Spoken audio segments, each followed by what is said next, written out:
Bienvenidos a otro episodio, a otro capítulo de Finanzas e Inversiones con Andrés Vicencio y quien le habla, Esteban Cartes. Hola gente, ¿cómo están? El día de hoy, primero que todo, quiero saludarlos y decirles que estamos grabando en una fría mañana del 5 de agosto, a las 8:15 de la mañana, tempranito antes de entrar a horario laboral. Don Andrés, ¿cómo está usted el día de hoy? Hola Esteban, muy bien, todo bien por acá. Harto trabajo ha sido. Tuvimos una semana bien movida la semana pasada, bueno, ahí vamos a comentar, pero bastante movimiento en los mercados. Así es. Oye, primero, hoy día vamos a tener un capítulo bien especial, pero primero quiero partir un poco con las noticias de política monetaria que hubieron la semana pasada, así que aquí le doy el pase a don Andrés para que nos comente un poquito qué fue lo que pasó y qué es lo que lo tuvo loco la semana pasada respectivamente a esos temas. Así que dale nomás, Andrés. Sí, o sea, la semana anterior fue una semana bien movida en cuanto a reuniones de política monetaria. Recuerden que la reunión de política monetaria son las que hacen los bancos centrales de los países con el fin de fijar o modificar la tasa de interés. Y en particular tuvimos en Chile el martes pasado y en Estados Unidos el miércoles pasado. Esto fue el martes 29 y miércoles 30. Entonces tuvimos reunión de política monetaria. Lo interesante, yo quería dos cosas. Primero, que en Chile se bajó la tasa en 25 puntos, entonces quedó en 4,75 la tasa de interés. Y en Estados Unidos se mantuvo en el 4,50. Entonces 4,50% en dólares, 4,75% en pesos en el caso de Chile. Siento que Trump, importante. Siento que Trump estuvo ahí presionando para que trataran de bajar las tasas, pero no pasó nada. Bueno, sí, esa es otra arista del problema, ¿cierto? Que Trump ha estado hace rato tratando de ver la manera, yo creo que de frentón de sacar a Jerome Powell, que es el presidente de la Reserva Federal, del Banco Americano, del Banco Central Americano. Y no le ha funcionado, hasta ahora no ha encontrado motivos razonables o suficientes para poderlo sacar, pero lo ataca por Twitter, ¿cierto? De hecho, o X, en realidad ya no es Twitter. De hecho, después de la reunión estuvo escribiendo que era un cobarde, que siempre llegaba tarde, etc.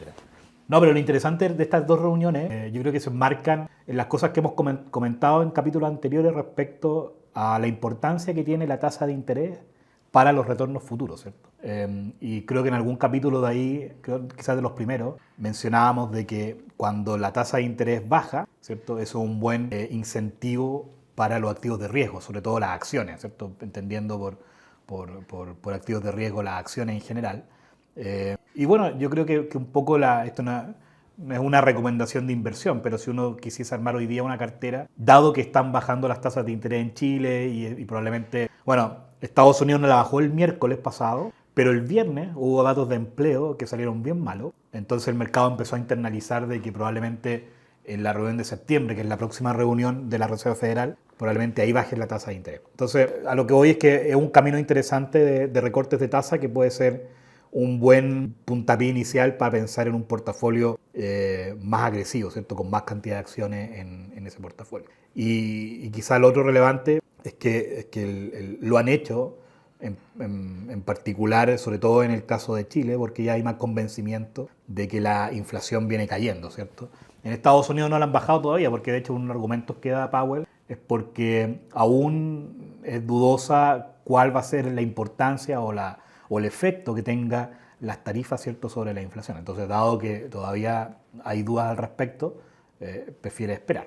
Y por eso Trump, ¿cierto?, lo ataca, le dice que es un cobarde, porque la inflación ya está baja, y etcétera, etcétera. Sí, ahí le pone un poquito de teatro el presidente de Estados Unidos. Oye, en el capítulo de hoy día vamos a comentar una noticia que ha generado mucha polémica acá en Chile al menos, que tiene que ver con la posible eliminación de la UEF. Vamos a explicar un poquito qué es la UEF, pero está muy ligada a lo que es la inflación, que es un instrumento que va a medir las variaciones de la inflación. Entonces, partamos primero explicando qué es la inflación para que entiendan un poquito más. La inflación es el aumento sostenido y generalizado en los precios, tanto de servicios, productos, etc. Y que acá en Chile se va a medir a través de una institución que se llama el INE, el Instituto Nacional de Estadística. Entonces va a ir midiendo de forma mensual una canasta de ciertos productos, qué sé yo, entre medio van, por ejemplo, las papas, los tomates, servicios financieros, por ejemplo, transporte. Ahí es bien variada y esta se viene midiendo hace muchos años atrás. Entonces, ¿qué es lo que hace al final la UEF? Es un indicador financiero que se va a ir reajustando y va a ir siguiendo esta variación que va midiendo el INE. Entonces, según, en el caso de que es cuando es inflación, o sea que es aumento de precios, porque no siempre es aumento de precios, de repente es hacia abajo, el aumento de precios, que en el caso de la inflación, se va a ir reajustando hacia el alza este indicador. Ahora, quizás Andrés nos puede explicar un poquito por qué es bueno o es malo que se incrementen los precios, que hay un incremento de los precios. Sí, bueno, desde el punto de vista económico, hay la rama de la economía que se dedica a estudiar esto es la macroeconomía, ¿cierto? Que tiene que ver con todas estas preguntas más globales o más generales de la economía. Desde el punto de vista económico, hay hartas teorías que tratan de explicar por qué aparece la inflación, ¿cierto? De hecho, los monetaristas liderados por Friedman argumentan que la inflación es un fenómeno monetario. ¿Qué significa eso? Que la inflación se produce solo y exclusivamente, ¿cierto? Porque los países imprimen dinero, ¿cierto? Hay emisión monetaria. Por eso le llaman un fenómeno monetario. Entonces, mientras más uno imprime dinero, mientras más los bancos centrales imprimen dinero, ¿qué sería hoy día? Esto es un paréntesis. ¿Qué sería hoy día imprimir dinero? Por ejemplo, que los bancos mantuvieran la tasa, entre comillas, artificialmente baja. Eso sería hoy día imprimir dinero. Entonces, mientras más imprimen dinero los países, más aparece inflación, ¿cierto? ¿Por qué? Porque la gente se siente con más dinero en las manos, ¿cierto? Está dispuesto a gastar más. La contraparte, las empresas ven eso, entonces suben los precios. Hay todo un fenómeno que es un poco más complejo, pero para decirlo en simple es más o menos así. Entonces, la inflación hay hartas teorías, ¿cierto? Bueno, está la otra lado de la vereda, ¿cierto? Que son los keynesianos. Los keynesianos dicen que la inflación, más que un fenómeno monetario, es una respuesta, ¿cierto?, a la capacidad de la economía. Entonces, cuando hay demanda y hay oferta, ¿cierto?, en la economía, entonces cuando la economía deja de crecer en su potencial, o sea, ya no crece más, o crece muy poquito, ¿cierto? Y la demanda, ¿cierto?, no se contrarresta, entonces la mayor demanda va produciendo o empuja los precios al alza. Entonces, ahí hay dos teorías que explican o que tratan de explicar por qué aparece el fenómeno monetario, pero al final del día tampoco hay un consenso claro de por qué aparece la inflación. Esto es como algo, entre comillas, con lo que hay que convivir. Pero sí está claro de que si uno divide la inflación en tres partes, está claro que dos de ellas son las menos deseadas. Entonces, ¿cuáles son esas tres partes? La primera es una inflación normal, ¿cierto? Ahora, ¿qué es una inflación normal? Bueno, el Banco Central de Chile la define como una inflación que fluctúe año a año, ¿cierto?, en un rango entre 2 y 4%, con una meta del 3%. Eso es como para la definición en Chile de inflación normal. En Estados Unidos no, pues en Estados Unidos no tienen un rango de inflación, pero sí dicen que la inflación debería ser más o menos en torno al 2,5%. Eso para ellos, ¿cierto?, es como un rango normal de inflación. Entonces, hay un consenso de que hay una inflación que es deseable. Pero hay dos fenómenos que no. Una es la hiperinflación, cuando la inflación empieza a aumentar, o exceso de inflación, hiperinflación, ¿cierto? Por ejemplo, el caso de Argentina, todavía tiene alta inflación, pero hace algunos años atrás tenía mucha más inflación todavía. Entonces, ese fenómeno no lo queremos, ¿cierto? No es deseado. Y el otro es la deflación, que es más raro que aparezca, pero apareció varios años en Japón, por ejemplo. En China. En China está apareciendo hoy día, ¿cierto? Hoy día tenemos en China un fenómeno deflacionario. Entonces, ¿por qué ambos son malos? Primero, la hiperinflación o la inflación en exceso, quizás no es hiperinflación, pero digamos inflación en exceso, más allá de la meta, por ejemplo, del Banco Central de Chile, más allá del 4%, no es deseado porque eso empieza, ¿cierto?, a generar problemas, ¿cierto?, en los precios relativos en la economía, empieza a generar reajustes, etcétera, etcétera. Y bueno, ya cuando tenemos hiperinflación, tenemos otro problema más que la economía deja de producir, ¿cierto? Hay toda una especie de sustituciones de los empresarios, ¿cierto?, que no quieren estar ahí y se van por otro lado. Y la deflación, por otro lado, es mala. No es que sea mala, pero yo creo que es nociva,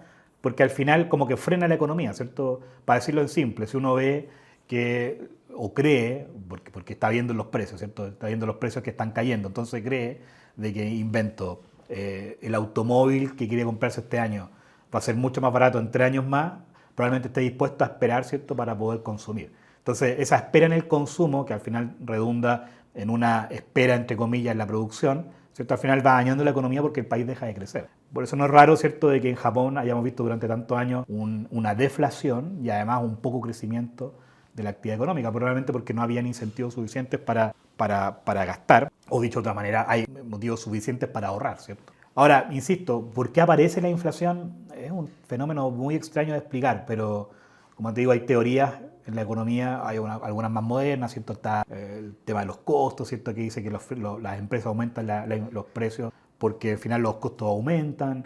Está la teoría de expectativa, ¿cierto? De que al final es como una especie endógena, ¿cierto? Las personas creen que va a haber más inflación, entonces ajustan los precios hoy día porque piensan que va a haber más inflación, etcétera. Pero aquí yo creo que, y para condensar esto, ¿cierto? Hay que o encauzar esto, ¿cierto? En la UEF. Yo creo que hay un tema súper interesante con cómo controlar, entre comillas, este fenómeno inflacionario, que es precisamente una herramienta que indexe los precios, ¿cierto? O los precios de la economía, ¿cierto? A la inflación, porque en este caso es la UEF. Que entre paréntesis no es un tema tan extraño, ¿cierto? En Latinoamérica, por ejemplo. Yo sé, no conozco los detalles, pero sé que México tiene, Colombia tiene, Uruguay tiene medidas indexadas, ¿cierto? Argentina creo que también tiene por ahí. Estados Unidos también tiene, no la ocupan tanto como en Chile. En Chile lo que pasa es que se ha hecho más masiva. Claro, primero quizás explicar por qué es importante el tema de la UEF, ¿cierto? Porque de alguna manera, como la inflación existe, ¿cierto? Y como los agentes se quieren adelantar a la inflación, el hecho de que exista la UEF de alguna manera permite de que no esté esta duda en el aire, ¿cierto? De cuánto se deben ajustar los salarios o cualquier precio de la economía, ¿cierto? Si es que enfrentamos inflación en los próximos meses, ¿cierto? Entonces, Por ahí, al ajustarlo a la UEF, al ajustarla a la UEF, te evitas esa pregunta. claro que al final por ahí nos faltó quizá mencionar de que una consecuencia negativa inherente es que al final con el aumento de los precios se va perdiendo el poder adquisitivo del dinero. O sea, si aumenta el precio, no sé, pues, del kilo de pan de 2.000 pesos, perdón, a 2.500 o 3.000, con la misma plata que te recibo hoy en día, puedo comprar menos pan. Entonces al final es un poco una de las consecuencias de por qué sucede esto. Claro, porque al final, como tú dices, la inflación te erosiona los precios, ¿cierto? Perdón, el poder adquisitivo de tu dinero. Pero bueno, eso se soluciona con ahorro, ¿cierto? Aquí en Chile al menos es bien común, no sé si a ti te pasa, pero a mí me pasa mucho, que los inversionistas, sobre todo los inversionistas que son, en realidad te diría que es bastante generalizado, sí. Te preguntan, bueno, este producto que me estás ofreciendo, ¿cuánto renta en términos reales? Es decir, ¿cuánto es la rentabilidad que uno puede esperar de este producto en términos reales, ¿cierto? Porque siempre están pensando de que la rentabilidad de cualquier cosa que compren ojalá sea mayor que la UEF, en este caso que la variación de la UEF o la variación de la inflación, ¿cierto? Para que compense algo invertir en eso. Entonces es más común de lo que uno cree el uso de esta medida de indexación, ¿cierto? En la economía, al menos en Chile. Claro, al final sí. Hoy en día se da más eso porque venimos saliendo de un periodo de que hubieron inflaciones mensuales, interanuales de casi 14% hace un tiempo, así que quedó muy sensible eso después de lo que pasó acá en Chile con el tema de los retiros, que eso al final la gente retiró los fondos de pensiones para pagar deuda, salir a comprar cosas que necesitaban comprar, etcétera, otras cosas. Perdona, lo que tú mencionáis es súper importante porque la UEF o que exista una medida de indexación no soluciona la inflación, ojo con eso, no es una solución a la inflación. Que exista una medida de indexación lo que produce es que probablemente haya menos o la inflación sea más estable porque soluciona una pregunta que es crucial. Ok, ¿cuánto debo cobrarte yo hoy día a ti para que sea relevante? No solamente el servicio que te ofrezco o el producto que te ofrezco, sino que además para que sea relevante que pueda cubrir la erosión del dinero, la inflación, en el próximo año o en los próximos 2 años, ¿cierto? Entonces, cuando tú colocas los precios en UEF o la medida indexada que sea, la que exista en cualquier país, ¿cierto? Cuando tú colocas los precios en eso, te evitas tener que estar cada cierto tiempo reactualizando el precio del arriendo o de lo que sea. Estoy pensando en arriendo porque es donde comúnmente se ocupa la UEF. Y entiendo que es por una de las cosas que la gente más alega.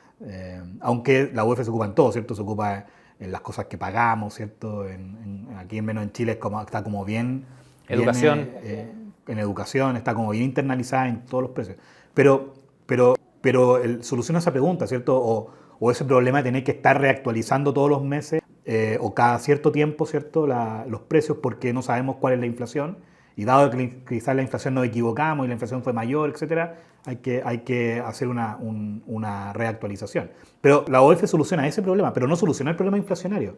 problema inflacionario es mucho más profundo, ¿cierto? Y como tú dices, tiene que ver con otros problemas de la economía, como por ejemplo el último tiempo, con el tema de los retiros, ¿cierto? Que generan incertidumbre, etcétera, y generan hartos problemas como de confianza, y eso de alguna manera se expresa en los precios. Sí, de hecho, bueno, no vamos a entrar en esa parte especialmente porque eso quizá puede dar para otro capítulo porque fue una medida bien, se podría calificar de populista quizá en ese tiempo porque era un momento de mucha necesidad, pero que tuvo consecuencias reales en la inflación y los productos financieros. Pero metámonos de lleno más que nada a este proyecto de ley que se está discutiendo. Primero que todo, al final, ¿qué es lo que busca este proyecto de ley? Que los contratos de arriendo y servicios, por ejemplo, deban estipularse en pesos. Pero la parte más delicada de esto es que dice que los créditos hipotecarios y los créditos de contrato de salud profesional no podrán ser pactados en UF, en esta unidad de medida, sino que deberán ser estipulados en pesos. Entonces, yo te pregunto, Andrés, ¿cuáles son las implicancias de esto? Se ha vuelto muy polémico acá en Chile. Muchas personas del mundo financiero, incluso el ministro de Hacienda, salieron a decir que esta cuestión sería una catástrofe para los créditos hipotecarios. ¿Qué opinas tú? Yo creo que lo hemos dicho en capítulos, quizás el que aumentamos de renta fija, de que la tasa de interés es un precio más de la economía. Y la tasa de interés refleja esencialmente, o una de las cosas que refleja, ¿cierto? Pero yo diría una de las más importantes es el riesgo del que presta, ¿cierto? En este caso puntual de un préstamo, ¿cierto? El crédito hipotecario es un préstamo que te hace el banco. Entonces, refleja el precio, refleja ese riesgo que tiene el que presta de recuperar su dinero, ¿cierto? Lo veíamos cuando hablábamos de los bonos, de los préstamos, de por qué las tasas de interés de los bonos son distintas, ¿cierto? Entre compañías, etcétera. Bueno, porque es una compañía más riesgosa, donde yo como prestamista, ¿cierto? Veo que hay más riesgos de que me paguen, probablemente voy a exigir una tasa de interés mayor para poder incentivarme a prestar, ¿cierto? Si te quiero prestar plata a ti, ¿cierto? Y yo sé que no sé, Esteban no tiene casa, no tiene auto, no tiene dónde caerse muerto, probablemente o no te voy a prestar o te voy a prestar una tasa de interés muy, muy alta, versus si veo que tienes mansiones, tienes propiedades, ¿cierto? Voy a decir, no, en realidad el préstamo que le estoy haciendo es una porción muy pequeña de su patrimonio, entonces en realidad estoy dispuesto quizás a cobrarte menos. O si estoy muy endeudado.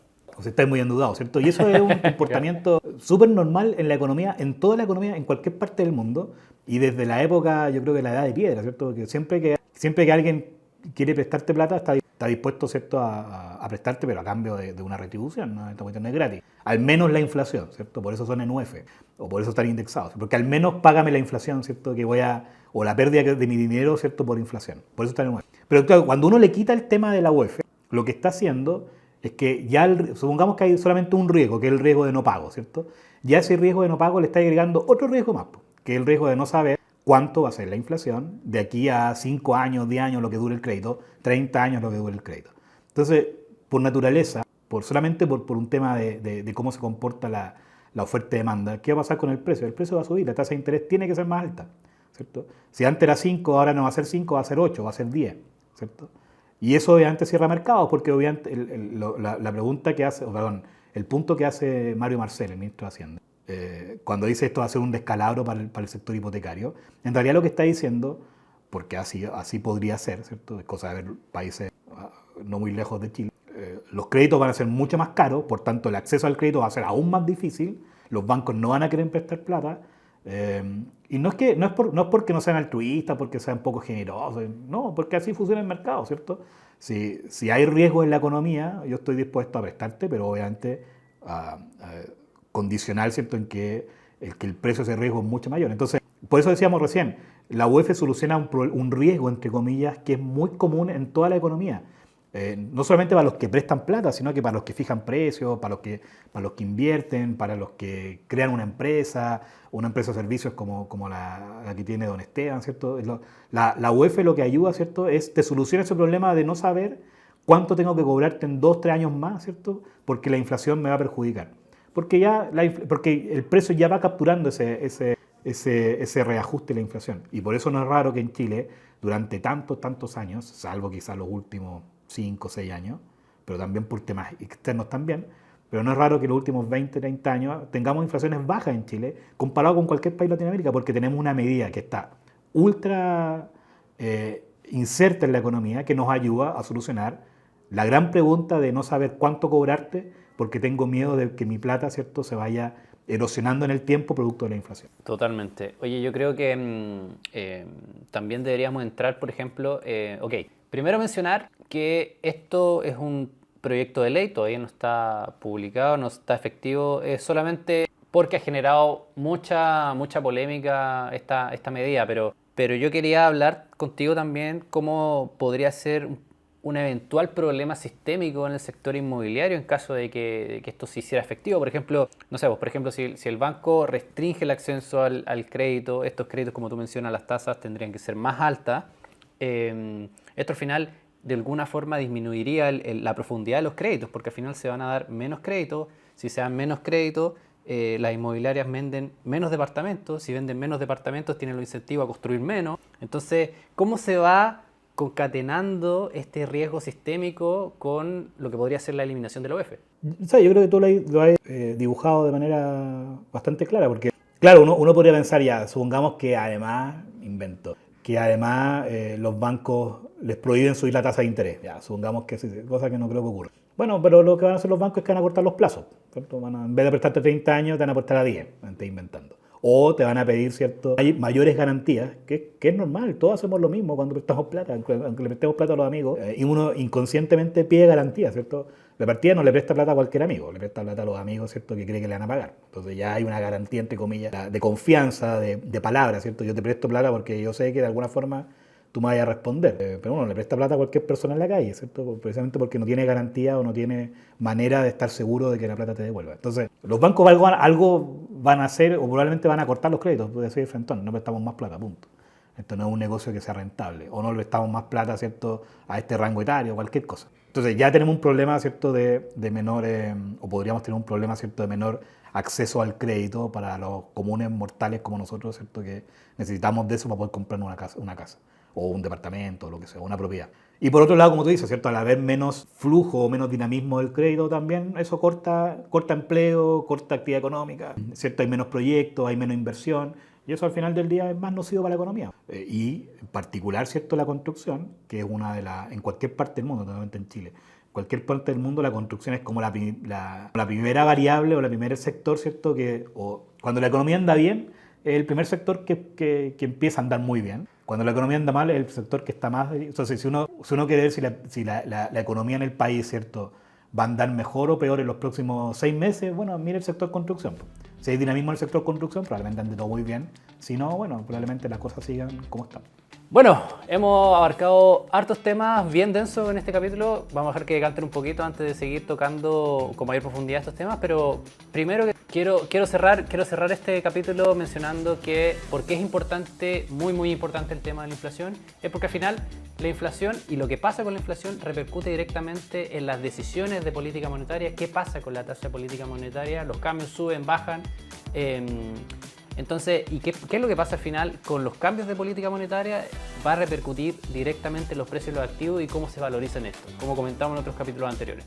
Entonces, es muy importante estar pendiente de qué es lo que pasa con la inflación, porque eso al final, a través de la tasa de política monetaria, va a ir a repercutir a los activos financieros y cómo va a ser su comportamiento en el futuro. Así que eso, pues, Andrés, no sé si quieres mencionar algo más. No, está perfecto, no lo podría yo decir mejor que tú. Muchas gracias, don Andrés. Espero que les haya gustado el capítulo de hoy día y como siempre nos estamos viendo la próxima semana. Muchas gracias, que estén muy bien. Buena semana. Dale, nos vemos. Chao, chao.